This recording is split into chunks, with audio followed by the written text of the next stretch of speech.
Yes, welcome to the Vanguard Show. We have a very special guest on episode number 41. This is a brother who's no stranger to the Vanguard Show. It was an honor to have him a little while back.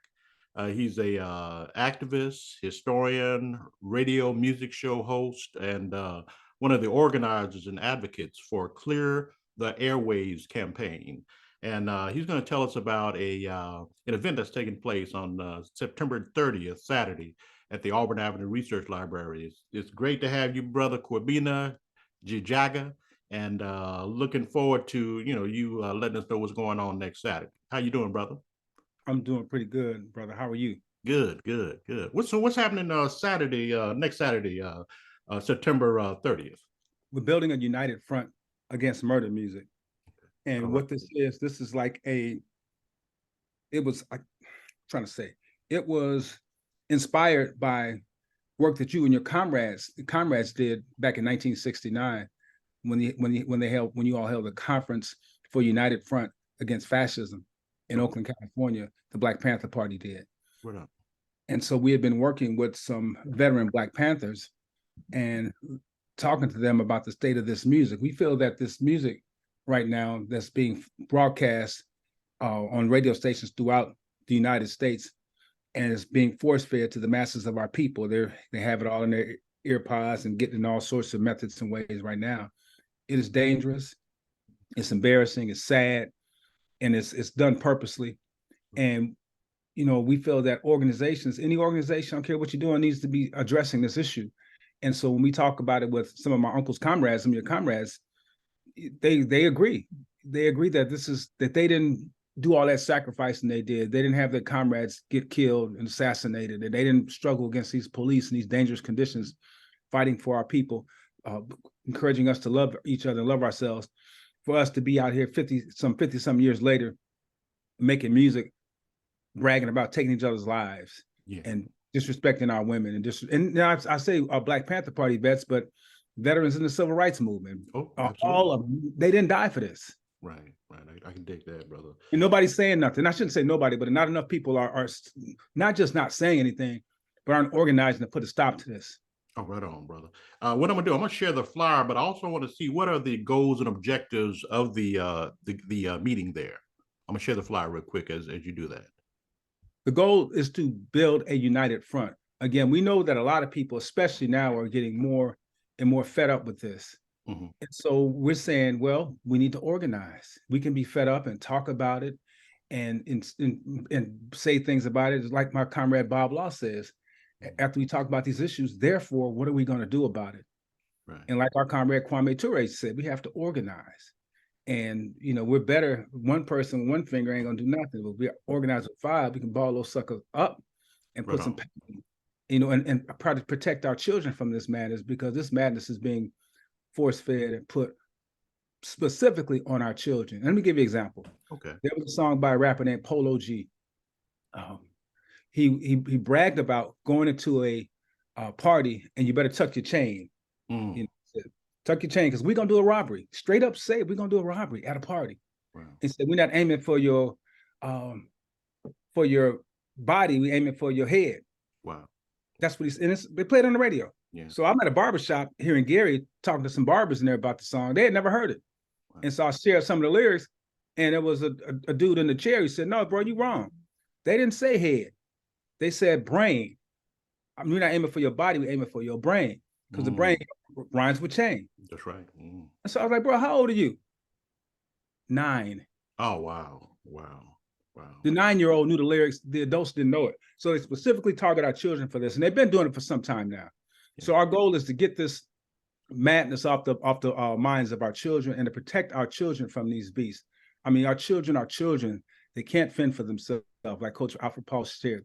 They can't, like we all know, they can't fend for themselves. It requires us as adults to protect our children. Right. They look for us for protection. And talk about some of the groups that's going to be taking part, because I know you with the Clear the Airwaves Campaign, and you have some Black Panther Party veterans and others. Speak to some of the rostrum that'll be there. Well, CMOTAP, which is the Committee to Eliminate Media Offensive to African People, they hooked us up with the National Black Leadership Alliance. And these are two groups that will be represented who've signed on already. We have the Dick Gregory Society, Dr. Ife Williams. So she signed up to be with us. We also have, like I said, of course, Clear the Airwaves Project. We have the Nubian Leadership Circle, Right. and the Elevated Arts and Culture Cadre that are with us. And we need more and more people to join with us, to be with us with this movement. Individuals, organizations, and again, and once you join with us, that's not just it. This is kind of obligating you to get involved in some direct or indirect action to put a stop to this, my brother, because this is a scourge in our society. There was a brother last night who shared that Sukiana and Sexy Red. I'm not sure if you're familiar with them. I'm very familiar. I was going to bring up that term in terms of the behavior of some of the artists. Yeah, well, they're performing at Morris Brown for homecoming. Wow. And I said, well, Sexy Red just performed at my alma mater, Southern University in Baton Rouge, with Young Jeezy, the week of the Jackson State Southern game, and I saw the footage, some of the footage of her performing. She didn't hardly say nothing. Wow. She rapped a little bit because she really, I'm not gonna get anything personal in terms of her rap skills or whatever. But while she's up there performing, a lot of these rappers, they're silent for a while and they let the audience do it. You just see droves of sisters just rapping those lyrics, bro. Wow. They rapping them. And so when I shared that we got to put the whole administration responsible, and I shared the example, we went to Tulane this past winter. A good friend of mine's brother was on the coaching staff, so we went there while we were waiting on the game. Tulane was playing Houston, that was ranked #1 at the time in basketball. So waiting for the game to start, they're playing Glorilla. Sister named Gloria changed her rap name to Glorilla, and you know how we react if some European calls us a gorilla. Yeah. Her own name dehumanizes herself even further, calls herself a Glorilla. So they're playing her song about FN free, and they're playing Nardo Wick's murderous song about who wants smoke. And I'm like, this is at a pregame of a basketball game at a predominantly white university. Right. And so we wrote letters to the NCAA because we know this is pervasive all around the country. We wrote letters to Tulane University, and Tulane University responded. NCAA didn't. Okay. But Tulane University responded. They said they apologized. They said they didn't know that was going on, and they will make sure it doesn't happen again. One thing I want to bring up, brother, is that Sister India.Arie, who I love to this day, and of course back in the day, she brought up that fact of how Black women, particularly Black women, Black people in general, are being represented by some of these sisters who, seem like they're pushing a systematic agenda of popular culture that is disruptive to the Black community. Could you speak to that in terms of the reaction? Well, yeah, the reaction she got from a lot of people, they were with her on that. Right. And a lot of people also were like, some people were like, who is she or whatever. But I'm with her. We're with her. We understand that that's important. And she was reacting to speaking of New Orleans, as we keep it down there in Louisiana for a minute, she was reacting to the Essence Fest and what was going on there at their recent concert or the recent festival, which is basically a music fest with everything else surrounding it. And it was in tribute to hip hop, but it closed out with Megan Pete. Speaking of dehumanizing yourself or being dehumanized, Megan the male horse, Megan the Stallion, she was the headline act who was the last performer. She closed it out with a 58-minute set where not just once, not twice, but 3 times, she called on sisters from the audience to come on stage with her and drop down like it's hot, twerk, simulate sex, whatever you want to call it. Wow. One of the songs they were dancing to was "Do It On the D," and it was disgusting. And even what's our sister? Janelle Monáe. Janelle Monáe, beautiful, confused sister, gets up there and eggs them on. And she had just performed earlier, I guess, or the day before, exposing her breasts, talking about get off her areola, but she still had a pasty on her. We were like, if you're bad, take it off. Right. You shouldn't have, but you're bad. But she did that, and it's like it's out of control, bro. Just going back to the Tulane situation, we were sharing about this upcoming concert at Morris Brown, and then we were telling the brother that the administration has to be checked. And the response was, this is like, we can't get off into this censorship stuff, pretty much they were saying. And I'm not with that. I'm like, nah, this ain't about that.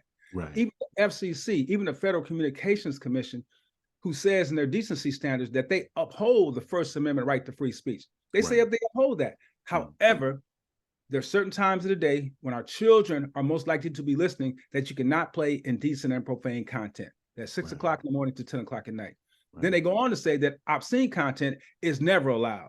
And these these radio stations, these media outlets that the FCC governs, plays obscene, violent, profane content constantly, 24/7, 365.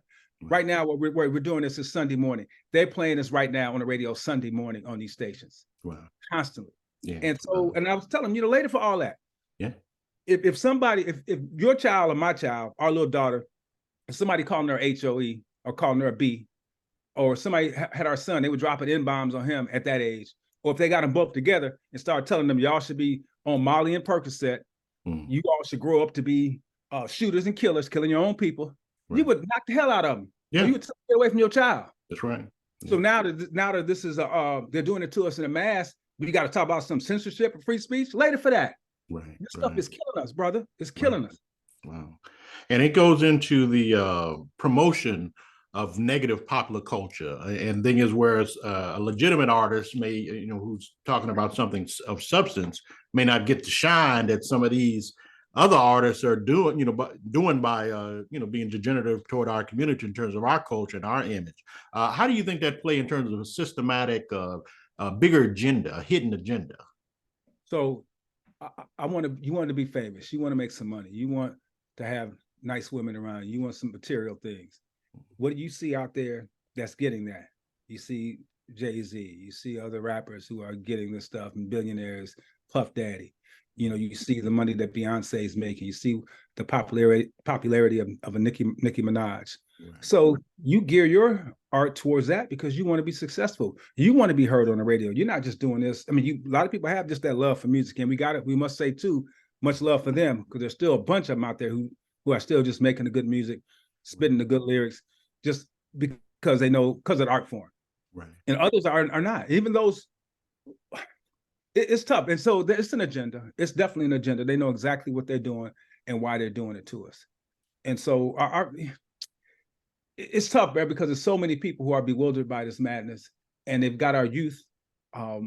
They got them, and it's going to be like our brother Amilcar Cabral said. We're not going to claim any easy victories on this. We're telling the truth about what's happening with this. But however, if we organize properly, just like they did in Guinea-Bissau, which still more work to do. And as we see right now, what's going on our mother continent, still a lot of work to do. But if we organize properly, we can defeat these beasts. Right on, right on. Well, brother, we want to know when, where, what time, and any other information you want to share in terms of the event. Okay, I want to just say one more thing about. Oh, sure, absolutely. So in Baton Rouge, Louisiana, I mentioned that they already brought Sexy Red and Young Jeezy, or Jeezy calls himself now, to Baton Rouge recently before that Jackson State Southern football game. Yeah, I went to Southern, actually, as you remember. I went to Southern.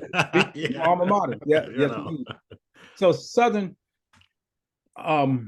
last year at homecoming, they had a concert, and singling them out, yes, but there's so many other HBCUs and other schools who do the same thing. Right. They brought in Nardo Wick, Frito Bang, City Girls. Right after the concert, at the frat house, right across the street, 11 people were shot.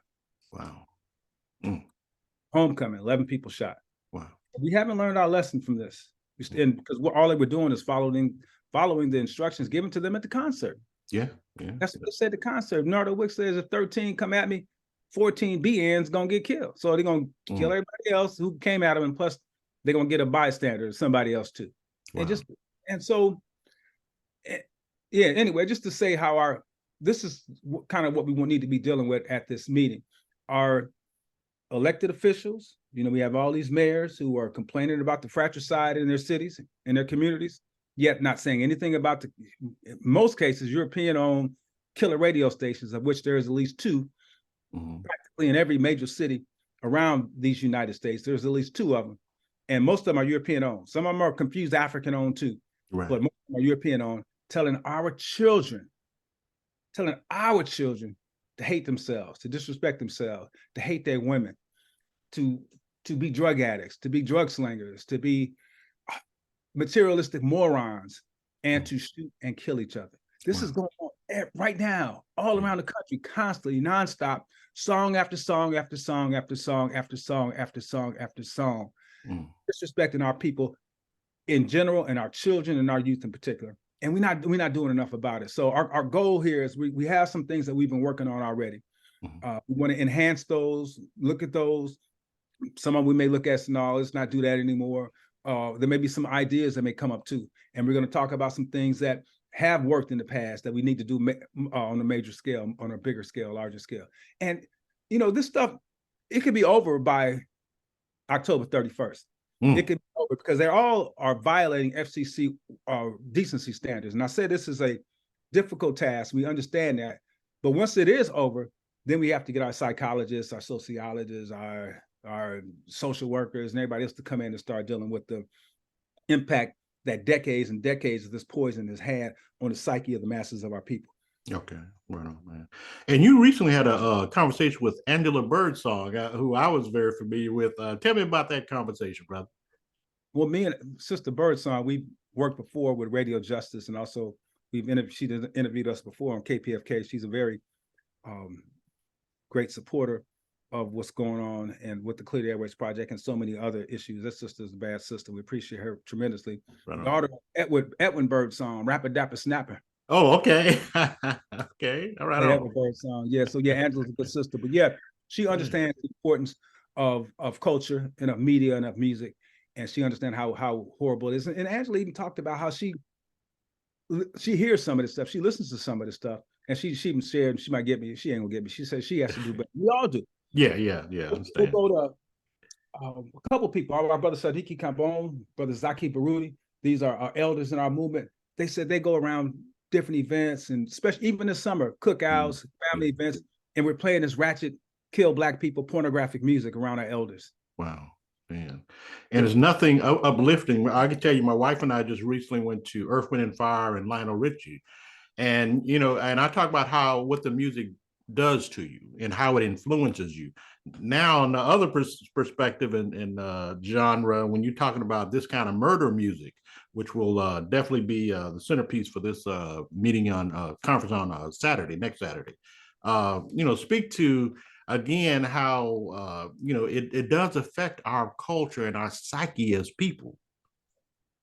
Music is part of our culture, bro. Culture is everything. It's a people's way of life. Yeah. It's how we prepare for our unborn, to things that we do when we get ready to bury our dead. Yeah. And everything in between. Music is such an important part of our culture. I was going somewhere the other day, and then If Loving You Is Wrong, I Don't Want to Be Right came on. I was like, I don't think I was 10 years old when that song came out. I'm singing every lyric on that song. I'm singing every lyric on that song. I'm like, wow, just thought about it like that. It's so very important. Don't take away my music from Tavares. I love music. OJ's, put it all to music.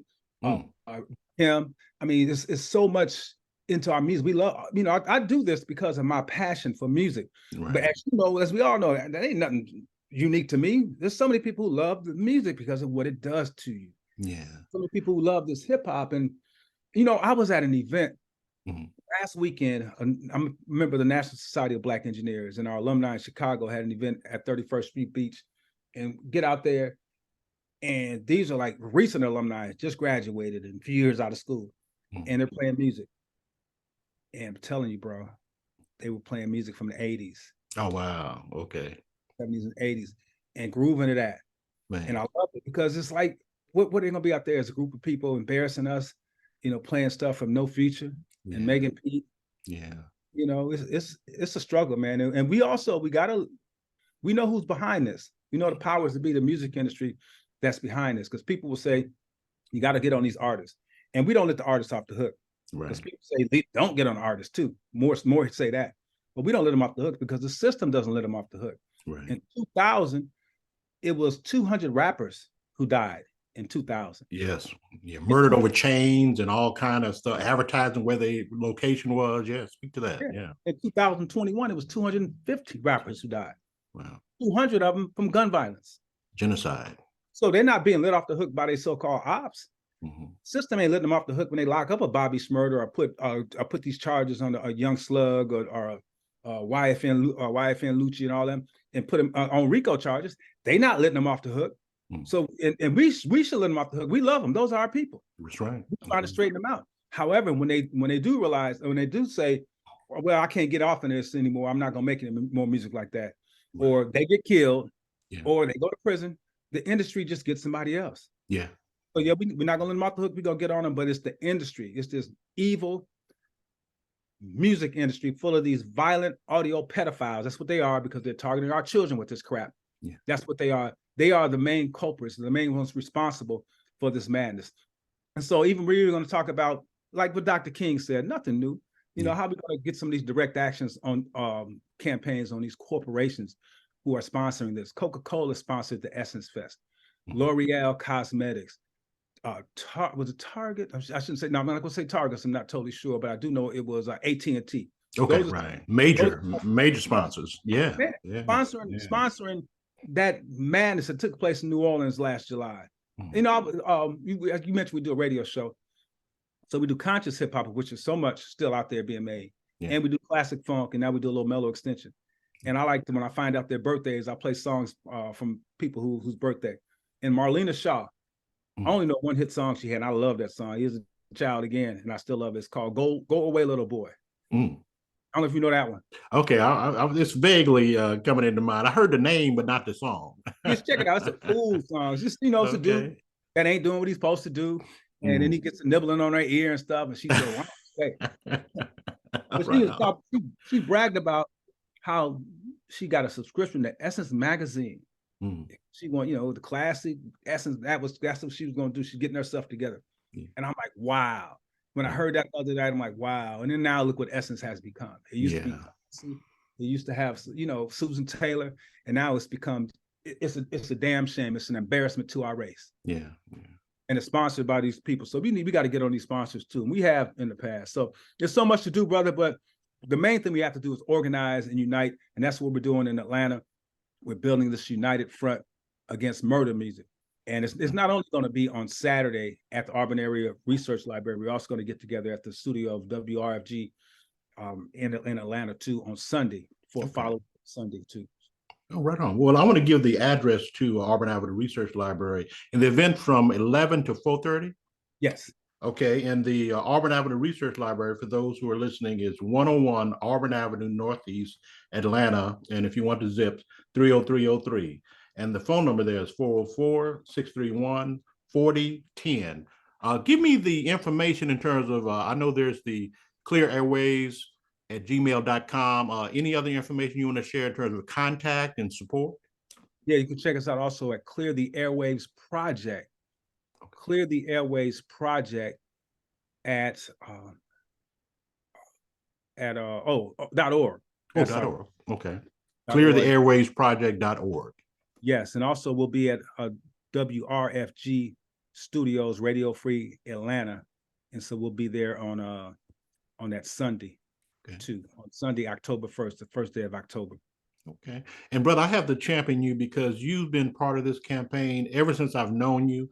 Not only with, because I would vibe with you when you're playing that great music. Usually on Fridays, I believe weekly wrap up. Yeah, weekly wrap up, as well as, you know, you're campaigning for the Clear the Airwaves campaign, man. And you've been always consistent, brother. And I definitely want our people to come out and support. Is there any way that people can follow you on social media and any other contact information you want people to have? Yeah, check us out. Really, our main presence is on Facebook, Clear the Airwaves Project. That's the main way to follow what we're doing. Or you can just search it to see some of the stuff we've done. One of my comrades, co-founder Bernard Creamer, has a recent book called Who Stole the Soul? The Weaponization of Hip Hop. So check that out too. Again, we work with the National Black Leadership Alliance, the Nubian Leadership Circle. We're about to have I think it's our 9th summit coming up on October 14th. We're part of the arts and culture cadre with the Nubian Leadership Circle. You can work with us there. We're also part of Black Lives Matter, Gary, Northwest Indiana. And that particular group of Black Lives Matter has been very supportive of the Clear the Airwaves Project. And you know, brother, it's like as we were doing some work, getting ready for this and looking at these numbers, you know, of course, they have the Centers for Disease Control keeps track of the top 10 causes of death, right? And so there's only one group with homicide in the top 10 causes of death, and those are African people, and it's number 5. However, for ages 1 to 44, a time which hardly nobody really should be dying. I mean, you know, 1 to 44 is number 1 for African people in the U.S. Number one, ages 1 to 44. That's the number one cause of death. Nobody else, no other group has it even in their top 10. And you mean to tell me when you turn the radio on that 80-90% of the songs that are being played for our children, our age group, people in that age group, is telling them to hate themselves, to hate their women, and to kill each other? No. Wow. Time for that to stop. It's been time for that to stop. Yes, sir. And I'm going to be there that Saturday. I may not be able to make Sunday, but I will definitely be there Saturday, brother. I encourage everyone to come check it out if you're in the Atlanta area. And you have any other people that are coming through that people need to know at the conference? We have some more veteran Black Panthers that are going to with us. Brother Victor Houston is scheduled to present. Brother Bilal, of course, will be there. Bilal Sumi Ali, good brother out of Atlanta right now, also or the Atlanta area, Georgia area, I should say. Attorney LeGrand Clegg. Okay. Oh, yeah. Okay, yeah, I know him. Okay. He's scheduled to be there out of CMOTEP, Los Angeles, that warrior lawyer, and others. So there's others who are scheduled to be there. We got some youngsters coming too. We definitely need some of our less seasoned warriors or activists or people who are just tired of this to come on join us. And one thing also, I got to mention this too. Oh, absolutely. If you got a soft spot for this, if you think it's okay, they're just rapping about how they're living and we should let them do it. It's just music. And, these may be white people doing all this killing. And we say indirectly to that particular thing. Yeah, indirectly they are, because they're the ones who've got the minds of our children pushing poison into their head. And like Malcolm said 60-some years ago, when he asked the question, who taught you to hate yourself? I mean, they are in that way. Yeah. But yeah, if you're soft on that stuff, don't come here. This is not for you, because this is not going to be a debate session in terms of if we should be cool with music being pushed to the masses of our children and youth, telling them to hate themselves and to take each other's life and to be porn stars. If you with that, if you say these are just women doing what they want to do and all that, or these brothers are just expressing themselves, go. There's plenty of places for you. Right. But this is not the one.